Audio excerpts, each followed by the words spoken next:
Kawan muda, pemilu sudah semakin dekat nih. Kamu sudah tahu siapa yang bakal kamu pilih? Kalau belum tahu, artinya kamu harus pelajari kandidat yang akan berlaga di pemilu 2024. Sehingga nanti saat di bilik suara, kamu tidak salah pilih.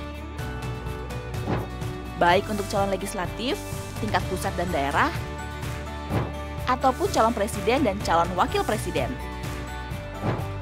Kawan muda, untuk calon pemimpin bangsa, yaitu capres dan cawapres, kamu tentu akan memilih pasangan yang menyuarakan kepentingan dan kebutuhanmu.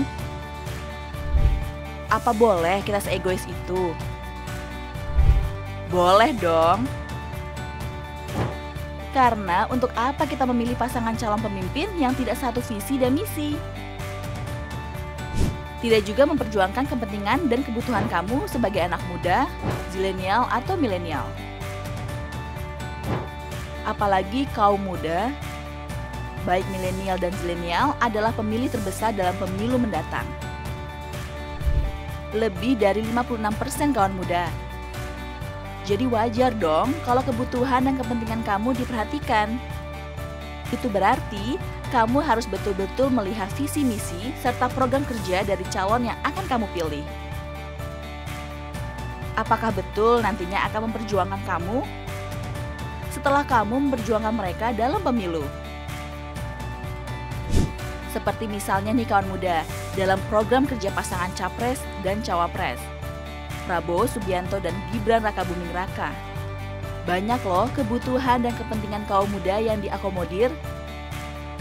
Lihat deh pada Asta Cita sebagai program kerja pasangan ini. Mulai dari poin pertama hingga ke-8, semuanya memiliki nilai dan muatan untuk generasi muda sebagai penerus bangsa. Asta Cita sebagai program kerja juga memperlihatkan arah dan tujuan bangsa. Asta Cita mengemban upaya bangsa untuk menuju kemandirian kawan muda. Membangun di segala sisi, baik ekonomi, politik, budaya, serta pertahanan dan keamanan. Hasil Asta Cita tentu tidak serta-merta simsalabim akan langsung mewujudkan masyarakat mandiri dan kuat di segala sisi kawan muda. Semua tentu butuh proses, namun jika dijalankan secara konsisten, maka Indonesia Emas akan terwujud di tahun 2045. Dan kamu, kawan muda, adalah orang-orang yang akan menikmatinya. Program kerja yang baik tidak akan ada artinya jika tidak dilakukan oleh orang-orang yang tepat kawan muda. Nah, pasangan Prabowo Gibran adalah orang-orang yang berkomitmen pada program kerja ini.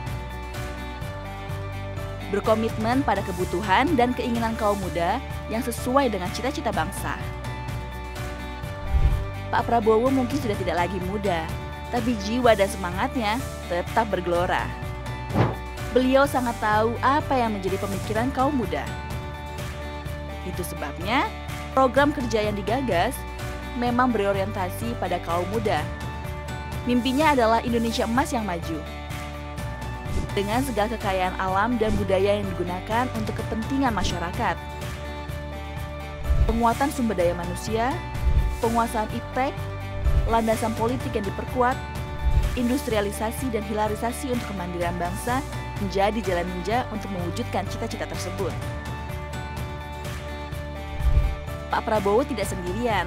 Gibran sebagai cawapresnya justru berasal dari kalangan milenial. Ia tentunya sangat paham dengan kebutuhan dan kepentingan kamu, kawan muda. Bersamanya, Pak Prabowo yang syarat pengalaman, ide-ide kreatif khas anak muda yang dimiliki oleh Gibran akan semakin terasah, mengerucut menjadi solusi-solusi terbaik untuk masalah bangsa. Pasangan ini juga dikelilingi oleh orang-orang hebat. Bagian adalah kaum muda, para milenial yang berasal dari partai-partai pengusung, ataupun pribadi-pribadi hebat yang menyatakan dukungannya. Ini bisa dilihat pada daftar tim kampanye nasional TKM Prabowo Gibran. Banyak sekali nama-nama milenial berbakat, berprestasi dengan komitmen dan loyalitas tinggi pada tujuan kebangsaan, yang ada pada daftar tersebut. Ini tentu semakin meyakinkan kamu, kalian, kita semua akan kerja hebat yang akan mereka lakukan untuk mewujudkan cita-cita kita bersama. Mereka sudah siap bekerja untuk mewujudkan Indonesia emas. Tapi mereka tidak akan bisa bekerja sebelum kamu kawan muda melakukan tugas kalian terlebih dahulu, yaitu memilih mereka untuk memimpin bangsa. Jadi kawan muda, jangan ragu lagi saat memilih pada pemilu 2024 nanti.